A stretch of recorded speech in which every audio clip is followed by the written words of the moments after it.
ነው። በተለይ ለኦርቶዶክሳውያን ውርደት ነው። አሁንም ዋጋ እየተከፈለ ያለው በአሩሲ ሞት የበዛው እናንተ የሃይማኖት አባቶች ጌታ ኢየሱስ ክርስቶስን ሸፍናችሁ አሳዳጆች ስላፈራችሁ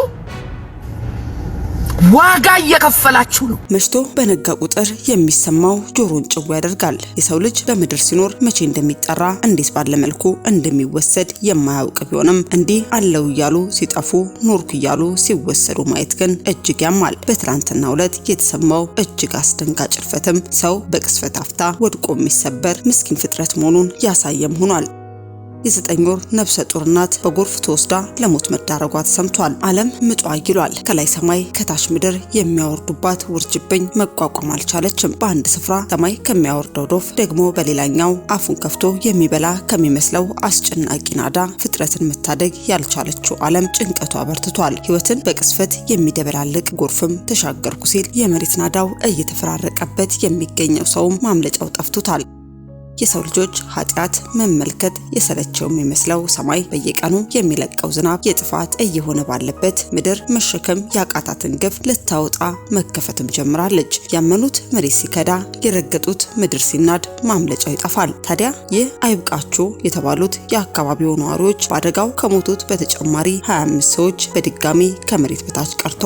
ያለፈውን ሀዘን ተወጥተው ሳይጨርሱ የከፋው የ25 ሰዎች ሞት የማይሽር የልብ ጠባሳን ጥሏል። ታዲያ እጅግ አስከፊ ሆነው የ25 ሰዎች ሞት የተለየ ያደረገው ምን ይሆን? ከስፍራው የተሰማው ሌላኛው ልብ ሰባሪ ክስተትስ ምን ነበር? የሚሉትን በዝርዝር ይዘንዳችኋል። እንዲሁ በቆይታችሁ ታደምጡታላችሁ። አስከትለን ከሰሞኑ በቤተ ክርስቲያን ቅጥር ግቢ ላይ የተገደሉትን 5 አገልጋዮችን ተከትሎ ዋና አስተዳዳሪ የሰጡት ምላሽም አስቆጥቷል። ታዲያ የመንግስት ኃይላት በቤተ ክርስቲያን አባቶችና አገልጋዮች ላይ ስለምን ጥቃት ሰነዘሩ? በዚህ ላይስ የዋና አስተዳዳሪው ምላሽ ምን ይመስላል? የሚሉትን በዝርዝር በመረጃችን ይዘናል። በቆይታችሁ ታደምጡታላችሁ። በሌላኛው መረጃችን ዘማሪ ዳጊ ጥላሁን የገጠመው ምን ይሆን? እጅግ ድንቅና ተወዳጅ ዝማሬዎችን ያስደመጠን ተወዳጁ ዘማሪ ዳግማዊ ጥላሁን እጅግ አስከፊ አደጋን አስተናግዷል። በቀናት ልዩነት እየተሰማ ያለው የዘማሪዎች አደጋ ድንጋጤንም ፈጥሯል። ከቀናት በፊት በዘማሪ ኬፋ የመኪና አደጋ እንኳን እግዚአብሔር አተረፈ ብለን ሳናበቃ በዘማሪ ዳጊ ላይ የሆነው አስደንጋጭም ሆኗል። ዘማሪው በሰላም ከቤቱ በወጣበት በመንገድ የገጠመው ምን ይሆን? አሁን ያለበት ሁኔታስ ምን ይመስላል? የደረሰበት አደጋስ ምንድነው? የሚሉትን በመረጃችን ይዘናል። በቆይታችሁ ታደምጡታላችሁ። በሌላኛው መረጃችን የኢትዮጵያ ሙሉ ወንጌል ቤተክርስቲያን በአገር ውስጥና በውጭ ለሚገኙ ምዕመኖቿ በሙሉ የተጠራውን ሀገር አቀፍ የጾምና የጸሎት ፕሮግራም በይፋ አስጀምራለች። የጸሎት ጥሪ ዝርዝር መረጃን ይዘናል። እንዲሁ በቆይታችሁ ታደምጡታላችሁ። በስተመጨረሻ ወደ ያዝነዳችሁ መረጃችን ስናልፍ የእግዚአብሔር ሴት ወንጌላዊት እጸገነት በቀዳማዊት እመቤት ዝናሽ ታያቸው ቁጣን ያዘለ መልእክትን አስተላለፈች። ትላንት መድረክ ላይ ለጌታ ስትዘምሪ አብረን ጌታን እንዳላከበርን ዛሬ ጀለቢያ ለብሰሽ ከነሱ ጋር ቁጭ ብለሽ ትበያለሽ፣ አንቻውን ክርስቲያን ትባያለሽ፣ መከራ ቢኖርም ዋጋ ብንከፍልም ኢየሱስ ያድናል ብለን በሰይፍ እንቀላለን እንጂ ተመሳስለን አንቀመጥም። አንዱ ላይ ፊትሽን አዙረሽ ለአንዱ ሽር ጉዳ አትበይ። ዶክተር አብይ ይህንን አንተ ስማ፣ እዛ ጋር ወንድሞች እየታረዱ እዚህ ጋር አላሁ አክበር አይሰራም በማለትም ከሰሞኑ ለእስልምና እምነት ተከታዮች የተደረገውን የአፍጥር ፕሮግራም ላይ ጠቅላይ ሚኒስትር ዶክተር አብይና ቀዳማዊት እመቤት ዝናሽ ታያቸው በስፍራው መገኘታቸውን ተከትሎ እንዲህ ባለ መልኩ የቁጣ መልእክቷንም አጋርታለች። ከወንጌላዊት እጸገነት አንደበት የተደመጡ ለቀዳማዊት እመቤት ዝናሽ ታያቸው የተላለፉ መልእክቶች ምን ይሆኑ? ጠቅላይ ሚኒስትሩስ የፈጸሙት ተግባር ምንድነው? የሚለውን ከአንደበቷ ታደምጡታላችሁ። እስከ መረጃው ፍጻሜ አብራችሁን ቆዩ።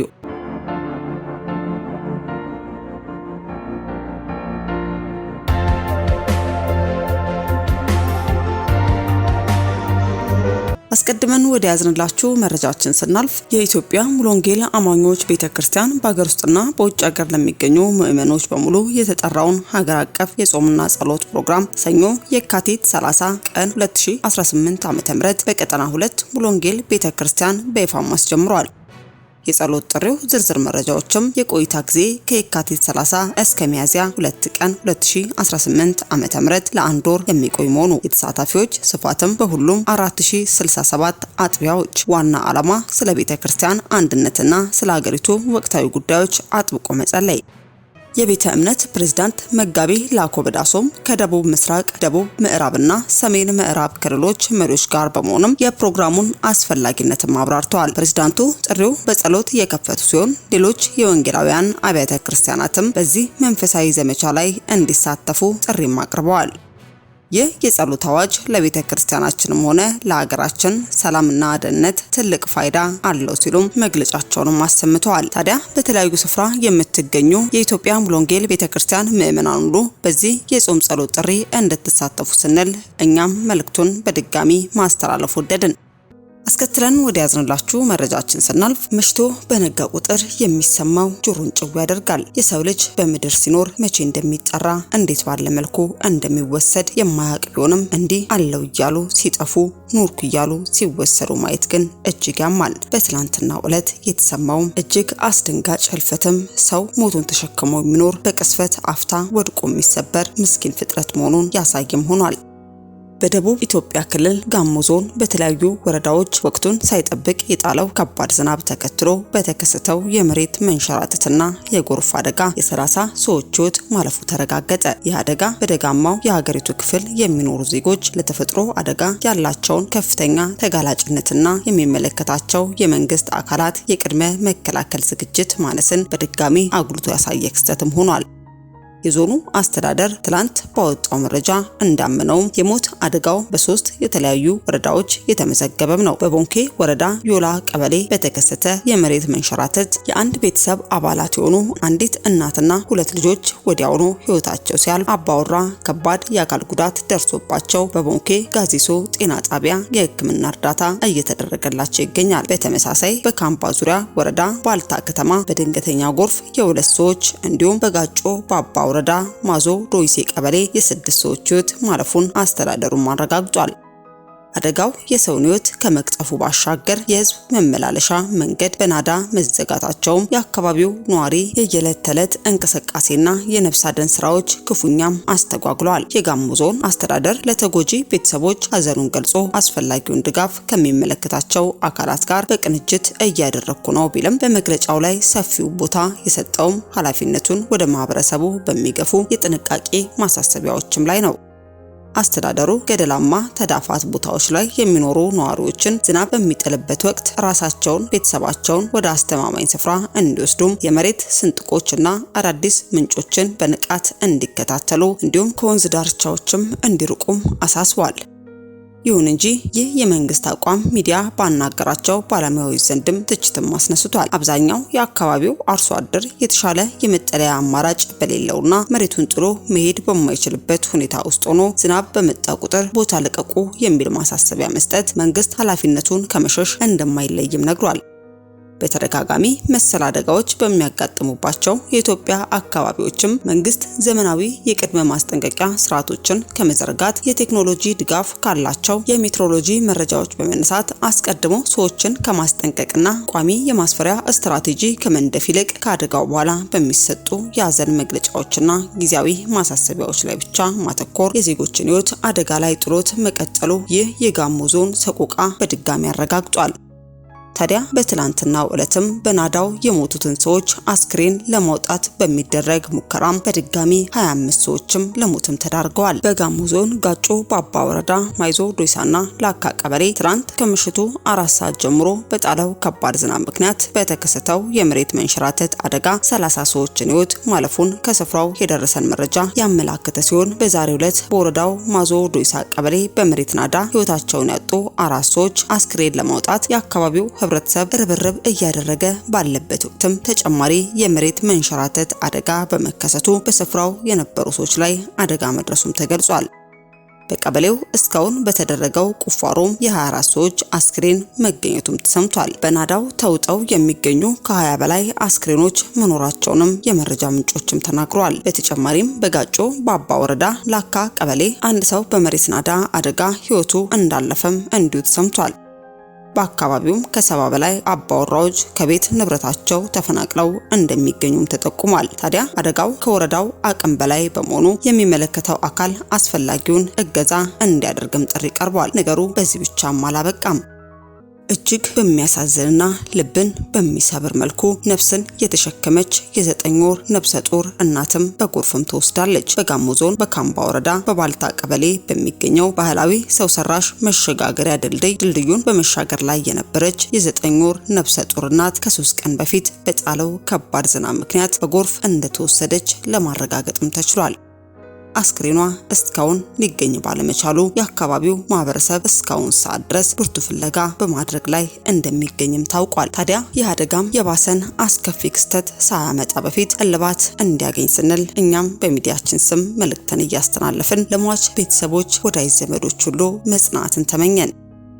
አስከትለን ወደ ያዝንላችሁ መረጃችን ስናልፍ ዘማሪ ዳጊ ጥላሁን የገጠመው ምን ይሆን? እጅግ ድንቅና ተወዳጅ ዘማሪዎችን ያስደመጠን ተወዳጁ ዘማሪ ዳግማዊ ጥላሁን እጅግ አስከፊ አደጋንም አስተናግዷል። በቀናት ልዩነት እየተሰማ ያለው የዘማሪዎች አደጋም ድንጋጤንም ፈጥሯል። ከቀናት በፊት በሚዲያችን እንዳጋራናችሁ በዘማሪ ኬፋ የመኪና አደጋ እንኳን እግዚአብሔር አተረፈ ብለን ሳናበቃ በዘማሪ ዳጊ ላይ የሆነው አስደንጋጭ ሆኗል። ዘማሪው በሰላም ከቤቱ በወጣበት በመንገድ የገጠመውን እንዲህ ሲልም አጋርቷል። ዘማሪ ዳግማዊ ጥላሁን በአሜሪካ ሀገር መኪናውን በተፈቀደ ፍጥነት እያሽከረከረ በመጓዝ ላይ ሳለ ከመኪና ላይ በወደቀ ዕቃ ከመጋጨትና ሊደርስበት ከነበረው የሞት አደጋ ጌታ ታድጎታል። ከዛሬ 3 ዓመት በፊትም እንዲሁ በተመሳሳይ ከመኪና የሞት አደጋ መትረፉም ይታወሳል። ይሄ ለሁለተኛ ጊዜ ነው። የምታገለግለው ጌታ እንኳን አተረፈ ስንል እኛም በሚዲያችን ስም መልካም ምኞታችንን መግለጽ ወደድን። አስከትለን ወደ ያዝንላችሁ መረጃችን ስናልፍ ከሰሞኑ በቤተ ክርስቲያን ቅጥር ግቢ ላይ የተገደሉትን 5 አገልጋዮች ተከትሎ ዋና አስተዳዳሪ የሰጡት ምላሽም በርካታ ኦርቶዶክሳውያንን አስቆጥቷል። ዋና አስተዳዳሪው በሰጡት ምላሽ ላይ እንዳሉትም ከሆነ ስላመለጠን ነው እንጂ ለጽንፈኛ ኃይሉ የተተኮሰ ነው። የመሃል ሳይንት ወረዳ ዋና አስተዳዳሪ አቶ እንዳልካቸው ተመስገን የመሃል-ሳይንት ወረዳ ዋና አስተዳዳሪ አቶ እንዳልካቸው ተመስገን በየካቲት 28 2018 ዓ.ም ቅዳሜ ዕለት በርዕሰ አድባራት ማርያም ገዳም የደረሰውን የከባድ መሳሪያ ጥቃት መኖሩን ገልጸው ጥቃቱ የተፈጸመው በአካባቢው ታጣቂዎች ስለነበሩም ነው ብለዋል።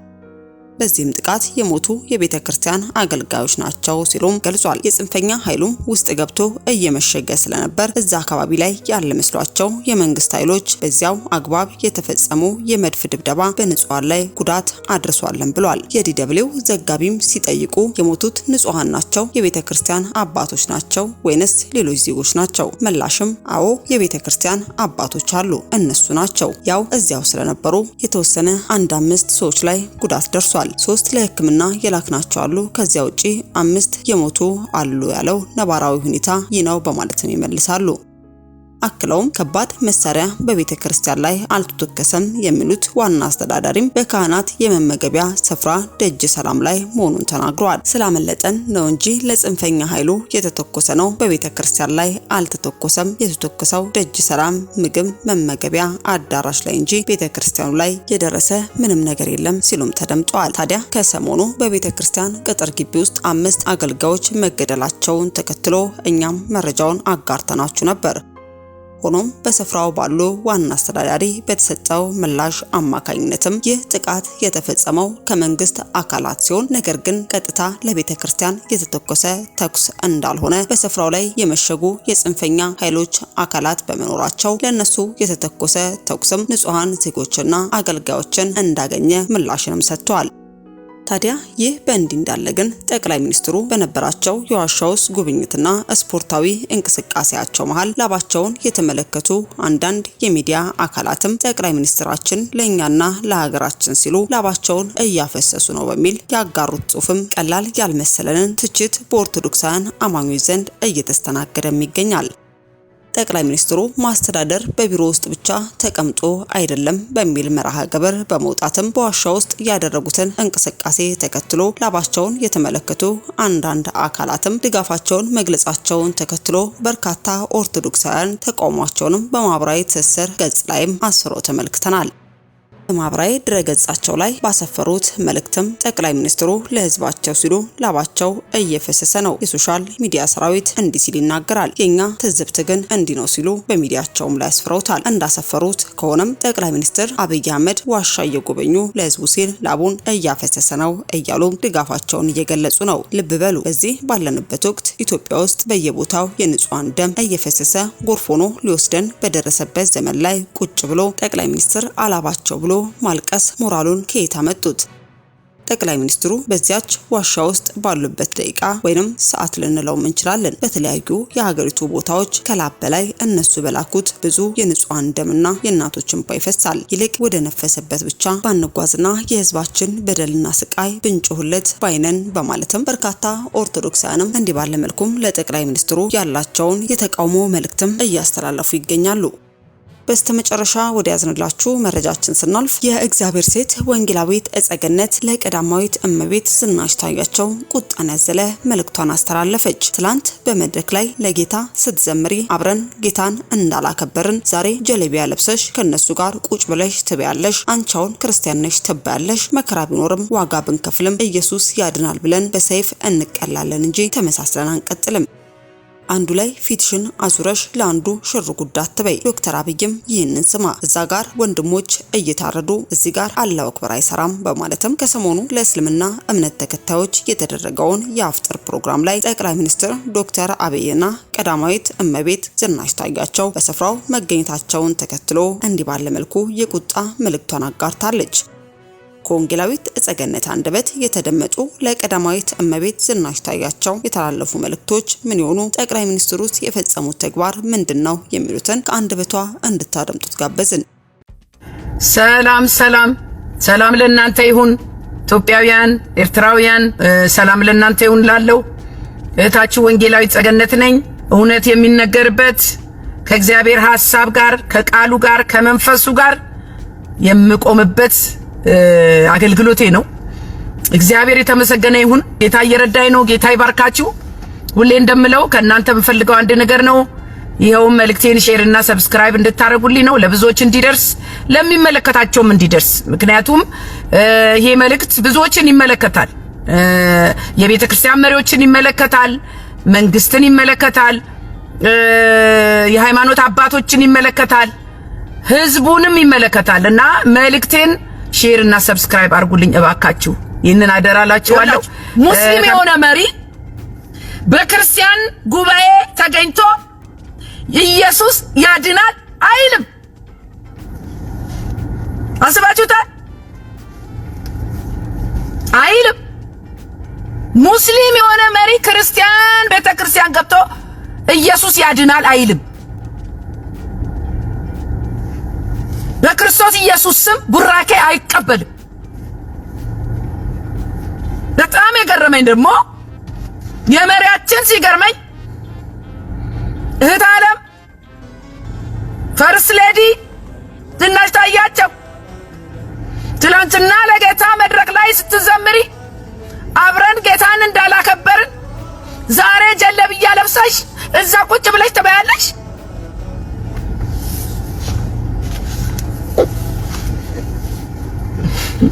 እኔ ምንም በሉ ምንም በፍጹም አልስማማበት ነው ቪዲዮ አያይዛል።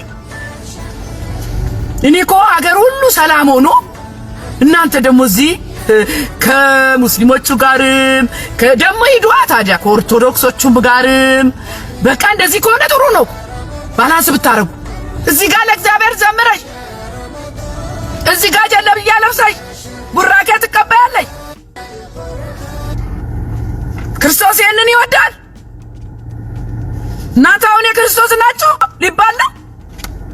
ጌታዬ የሰላሙ መሪ የሰላሙ ዳኛ ኢየሱስ ክርስቶስ በስሙ ኃይል በጌትነቱ በንጉስነቱ ዋጋ ብንከፍልም መከራ ብንከፍልም ኢየሱስ ያድናል ብለን በሰይፍ እንቀላለን እንጂ ተመሳስለን ቁጭ ብለን በዱዋድ ና ኃይል እንጂ ሁሉም በየእምነቱ ተከባብሮ ሊኖር ይገባል። እስማማለሁ። ቺን ያዙልኝ። በሃይማኖት ተከብሮ ይኑር መብቱ ነው።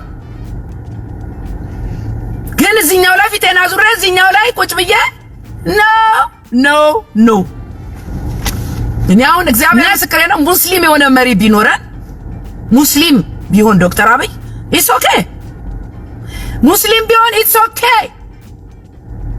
አሁንም ሙስሊም ይሁን ክርስቲያን ይሁን ኢትስ ኦኬ በሚያደርገው ነገር መሪያችን። ነገር ግን ቅድሚያ ለሰላም ወንድም አለ፣ ቅድሚያ ለሚታረደው ህዝብ፣ ቅድሚያ ለሚፈሰው ንጹህ ደም እዚህ ጋር ያኛው የቤት ወንድም እዚህ ጋር ሀገር ተረብሾ እዚህ ጋር መገዳደል እያለ እዚህ ጋር አላህ አክበር አይሰራም። ንጹህ ወንጌል ንጹህ የእግዚአብሔር ነገር ከሌለ ከዓለም ጋር ስትጋመድ ፍሬው ይገለጣል። ሌላው ትልቅ የጎዳን ደግሞ መመሳሰል። የእግዚአብሔር ነገር ተመሳስሎ አይሆንም። እናንተ ትነግሩኛላችሁ። ዘመኑን የምንሻገረውና የምናሸንፈው ተመሳስለን አይደለም። ያንተ ሃይማኖት ካልሆነ ሰው ጋር አብረ ቁጭ ብለ በልተ ቡራኬ ተቀብለ ቢስሚላሂ አላሂ ብለ አብረ ቡራኬ ተቀብለ አገር ልትባረክ ሰላም ሊመጣ አይችልም።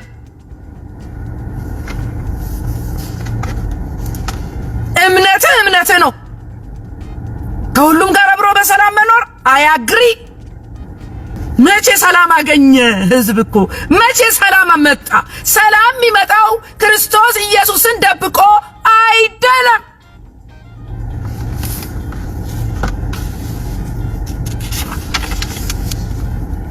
ሰላም የሚመጣው የክርስቶስ ተቃዋሚዎችን በማባበል አይደለም።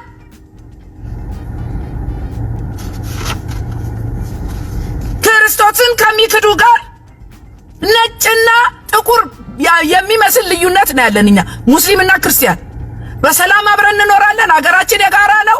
አዎ። ነገር ግን ከሙስሊም ጋር ቁጭ ብዬ እኔ ዱዓ አላረግም።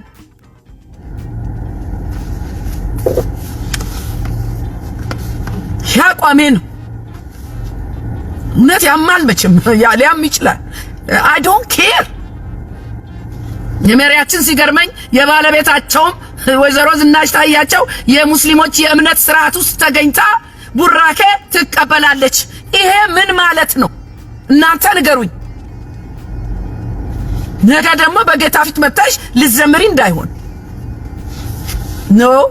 ኖ ሁለት ቦታ የተለያየ በአንድ ማሊያ ሁለት ቦታ መጫወት አይቻልም። ማሊያችሁን ለዩ። የክርስቶስ ከሆናችሁ ማሊያችሁን ለዩ። ክርስቶስ ያኮራል እንጂ አያሳፍርም። ሁለት ቦታ መጫወት አይቻልም። ወይ ጌታን ምረጡ ወይ መሐመድን ምረጡ። አንዱን ያዙ። አሁን የመንፈሳዊ ውጊያ ወቅት ነው። ቅስ ቃል አለ ላንቺ ወይዘሮ ዝናሽ ታያችሁ። ስሚ ከሰማሽኝ ይጠቅምሻል። እታለም በዚህ በአስቴር መጽሐፍ አስቴር ምዕራፍ 4 ላይ መርዶክዮስ የአስቴር አጎት ምን አላት መሰለሽ? ቁጥር 13 ይሄ ላንቺ ነው።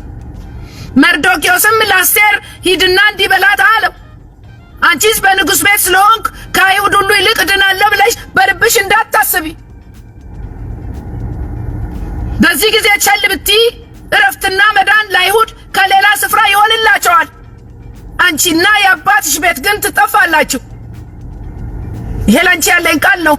አስቴር በንጉሱ ቤት የገባችው ለንጉሱ ሚስት ልትሆን እሱ ልታስደስት አልነበረም። የእግዚአብሔር አጀንዳ አይሁዶች እንዲያመልጡ ነበረ ከልቂት።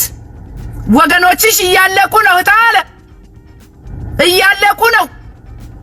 አገሬ ሰላም አጣት እናጣለች። እዛ እናንተ ጀለብያ ለብሳችሁ ጣት ታጨሳላችሁ ቁጭ ብላችሁ። ንገሩኝ ትክክል ካልሆነ ይሄ ቃል ላንቺ ነው። ትውልድሽን አድኝ። እየፈሰሰ ያለው ንጹህ ደም በጌታ ፊት እሪ ብለሽም ቢሆን በጌታ ፊት ጮኸሽም ቢሆን ከባለቤትሽ ከውዱ መሪያችን ጋር በርከክ ብላችሁ ሰላም እንዲመጣ በኢትዮጵያ ጸልዩ። ኢትዮጵያ የደም መሬት ሆናለች። በእናንተ ዘመን ይሄ እንቅልፍ ካለሳችሁ ምን ዋጋ አለ? ደግሞ መሪያችን አያይዛለሁ ሌላ ቪዲዮ የሰላም ሃይማኖት እስልምና ነው አለ። ሃሎ ጆሮዬ ነው።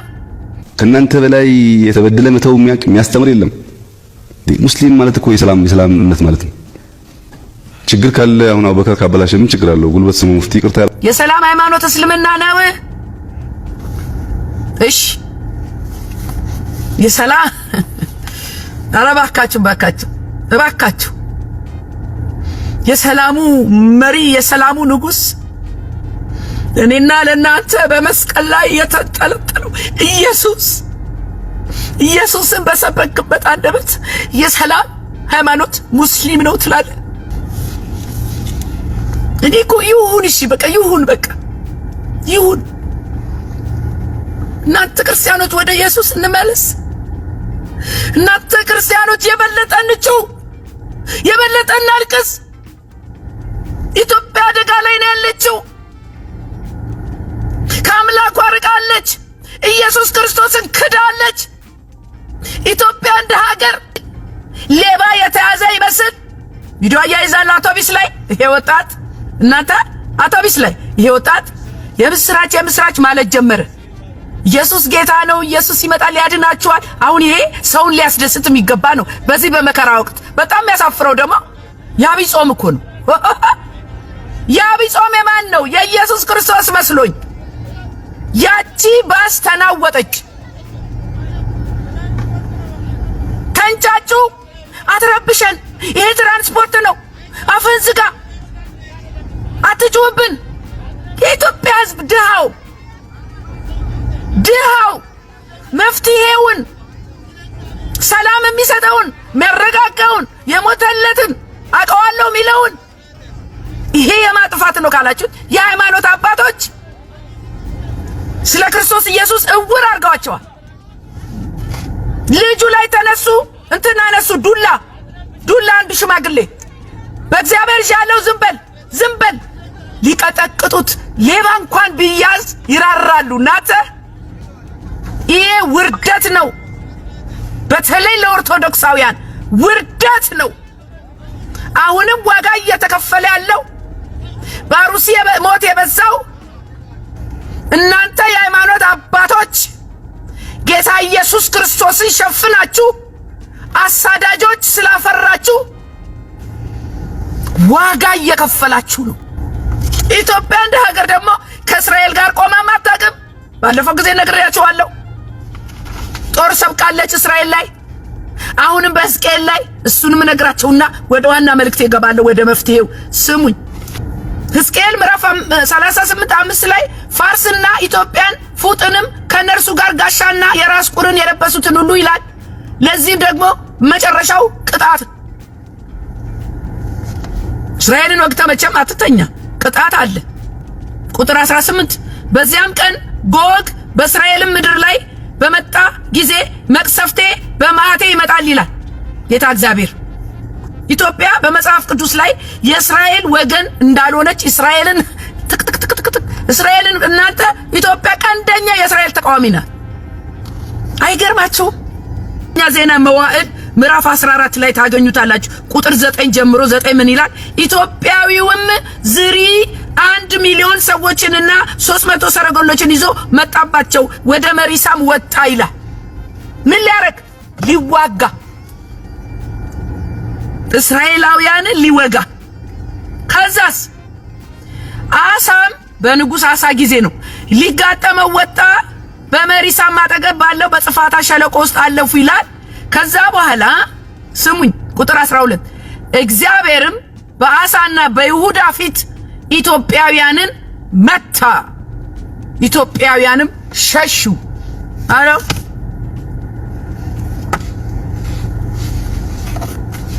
አሁንም ኢትዮጵያ የራሷ አሮባት እዚህ ጋር እየተፈለቀለቀ እዛ ሄዳ የሰው ታማስላለች።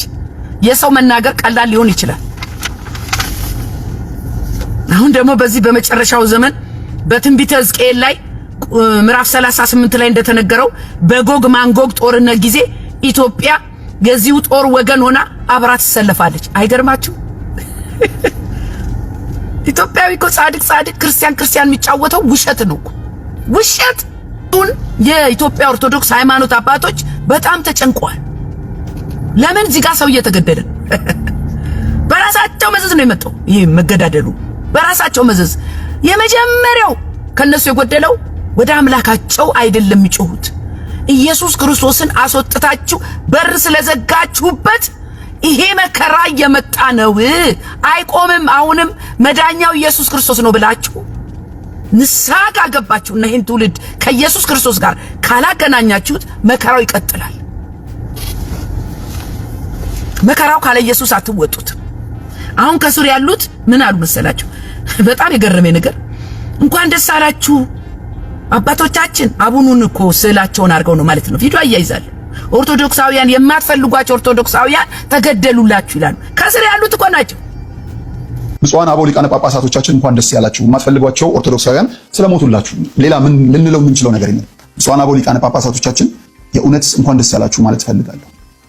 ቅዱስ ሲኖዶስ መግለጫ ወጣ። መግለጫችሁ ምንድነው? ጉልበቱ ከስር ያለው መንጋ ግራ ተጋብቷልና ምላሽ አሰጡም እንዴ ይላሉ። ከስር ያሉት እንዴት ነው ተገለው ምላሽ? ምን አይነት ምላሽ ነው የሚሰጠው? በቀል እግዚአብሔር ነው፣ ፍርድ እግዚአብሔር ነው፣ በጽድቅ የሚፈርደው እግዚአብሔር ነው። መግለጫ ብታወጡ ምን ያደርግልናል? ምላሽ ለምን አሰጡ? ይሄው ከስር ያለው የሚፈላው ያው ጭንቅላታቸው ውስጥ ያለው ነገር ነው የምነግራችሁ። ጉዳዩ በጣም ውስብስብ ነው። መግለጫ አንፈልግም ያሉ ነው። አሁን ትልቁ ቤተክርስቲያንን ያደከማትና ኃይል ያሳጣት ጉዳይ አለመቀደስ ነው። በቤተክርስቲያን ያለ ርኩሰት፣ ዝሙት፣ የኤልዛቤል መንፈስ ቤተክርስቲያን ወርሯታል። እናንተ ጆሮን ይበጥሳል እኮ የሚሰማው ነገር፣ ከአገልጋዮች የሚሰማው ነገር በጣም ጆሮን ይከብዳል። ይሄ ደግሞ ቅድስና ስለሌለ የክርስቶስ መምጣት ዘግይቷል፣ ኃይላችን ተቀምጧል፣ ቤተክርስቲያን ከክብሯ ወርዳለች። እናንተ ሰዎች ጨክናችሁ ሌባ ነው ካልተባለ ተያይዘን መጥፋታችን ነው። ቤተክርስቲያን ውስጥ እርኩሰት የሚሰሩ ዝሙት የሚሰሩ ሚሰርቁ ሚያታልሉ አድመኝነት ዘረኝነት ያላቸው እያወቃችሁ ዝም የምትሉ ትጠየቃላችሁ።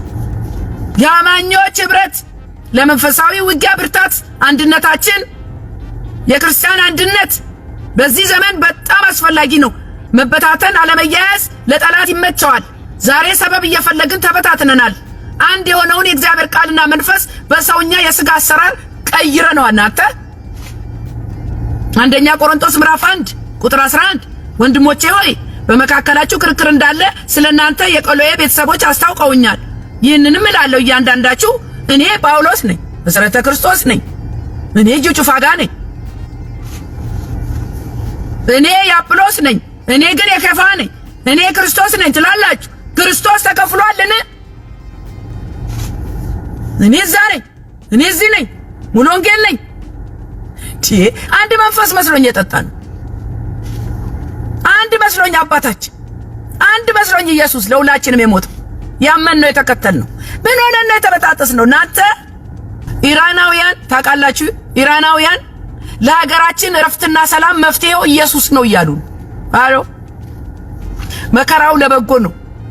ዳዊት ምን አለ በመዝሙር 119:71 ላይ ስርዓትን ማር ዘንድ መጨነቄ ለበጎ ሆነልኝ አለ። ይሄ ታዋቂ ቦክሰኛ ኢራናዊ ምን አለ ብትሉኝ ኢየሱስ እውነተኛ ነፃነት ቢገኘው በኢየሱስ ነው፣ ማንም ሊወስድባችሁ የማይችል ኢየሱስ ነው አለ። ቪዲዮ አያይዛለሁ። የእግዚአብሔር ልጅ የሆነው ኢየሱስ ከመከራ ያወጣችኋል ወገኖቼ ብሎ ጥሪ ያደረገ። My people in Iran, I know you're struggling. I know you're fighting for freedom. I know it's a tough struggle. I want you guys to know we're praying for you and we love you. Let me tell you one more thing. This might be the most important thing you'll ever hear. There is true freedom, a freedom that no one can take from you in the name of Jesus Christ, the Son of God. Don't ever forget that. If you remember one thing I say, remember that. ከመከራው በኋላ ደስታ አለ። ከዛ በኋላ ከደመና በኋላ ፀሐይ እንዳለ ሁሉ ማለት ነው። ለኢራን ፀሐይ ይወጣል። አሁን የጽድቅ ፀሐይ የኢየሱስ ፀሐይ ይወጣል። ነፃ ይወጣሉ ማለት ነው። ኢየሱስ ጌታ ነው። አሁን ዋናው ደግሞ ጳጳስ አንዱ ደግሞ ጳጳስ ያለቅሳሉ እነግራቸዋለሁ። የሆነ ሰው ሞቶ ነው የሚያለቅሱት፣ ግን የሚናገሩትን ስሙልኝ። ማን ይምከረን ማን ይጸልይልን ሁላችንም ከመስመር ወጥተናል አሉ። እሳቸውንም ቪዲዮ አያይዛለሁ። ለምን ተጠሩ አይደለም የኛ ለቅሶ። ማን ይምከረን ማን ይጸልይልን ማን ያስተምረን ማን ይገስጸን፣ ሁላችንም ከመስመር ወጥተናል። ትንሹና ትልቁ የማይለይበት ክርስትናችን የመሰደቅና የአፍ ብቻ የሆነበት ትክክል። አሁን ሁሉ ነገር ዝርግፍግፍ ብሏል። በተለይ ለኦርቶዶክሳውያን ዝርግፍግፍ ብሏል። ማጠፊያው አጥሯል። ለምን? የሄዳችሁበት መንገድ ለምን የክርስቶስ መዳረሻ እየሄዳችሁ ስላልሆነ። ይህን እኔ በግልጽ ነው የምነግራችሁ። የክርስቶስ ኢየሱስን ወንጌል እያጣጣሉ እያሳደዱ እየተሳደቡ ሊቀና አይችልም። እናንተ ደግሞ እውነት የእግዚአብሔር የክርስቶስ አገልጋይ ነን ካላችሁ መጮ ያለባችሁ ወደ አምላካችሁ ኃይላችሁ እግዚአብሔር ነው እንጂ ሰው አይደለም፣ መንግስት አይደለም፣ ዘራችሁ አይደለም። ትንሽና ትልቁ የማይለይበት ክርስትናችን የአፍ ብቻ የሆነበት ወሬ ብቻ ሆነን አሉ። ትክክል። መፍትሄው ግን ኢየሱስ ነው። ምሕረት አብን ታስታውሳላችሁ? አገር ቤት እየሰበሰበ ሲያሳምጽ የነበረው ያዘው በለው አንድ ሰሞን ታስሮ አሁን አሜሪካ ነው ያለው፣ አትላንታ መሰለኝ። አሁን ልክ ይሄ ብጥብጥ ሲነሳ ደግሞ ተነሳበት ባለበት ሆኖ ምን እንደሚስሙ በሶሻል ሚዲያ ከአሁን ሰዓት ጀምሮ ሰላማዊ ትግልና ውጊያ አንቀጥል፣ የት ቦታ ላይ መርሃ ግብር አዘጋጅተን የት ቤተክርስቲያን እንደምንጠራችሁና ለመፍትሄው እንቅስቃሴ እንደምናደርግ እናሳውቃለን። ይሄንን መልእክት ኦርቶዶክስ ሆነ ለሺህ ሰው እንደው ሼር ማታረክ ከሆነ ወላዲተ አምላክን እንደው የአባቶች እና አቡነ ጴጥሮስ አጽማቸው ሾሮ እንዳይወጣ ሰላማዊ ትግል ተቀላቀሉ አለ። ምንድነው ሰላማዊ ትግል? ሰላማዊ ትግል በእግዚአብሔር ፊት መንበርከክ ነው። ሰላማዊ ትግል የእግዚአብሔር ፊት መፈለግ ነው፣ ማሳመጽ አይደለም። ከዛስ ተቀላቀሉ፣ መርሃ ግብሩን እንነግራችኋለን የት እንደሆነ አለ። አሜሪካ ቁጭ ብለህ አመጽ የለም ወንድም አለ። አገር ቤት እንደለመድከው አመጻለሁ ብትል አሜሪካን ሀገር አመጽ የለም። እነግራለሁ፣ ይሄንን እንጠራችኋለን አዘጋጅተን አለ። ንስሐ ግቡ፣ ወደ እግዚአብሔር ተመለሱ። ውድ የሻሎም ቲዩብ አድማጭና ተመልካቾቻችን ለሰዓቱ ያዝንላችሁ መረጃ ያደመጣችሁትን ይመስል ነበር። በሌላ አዳዲስ መረጃ እስከምንገናኝ መልካም ቆይታ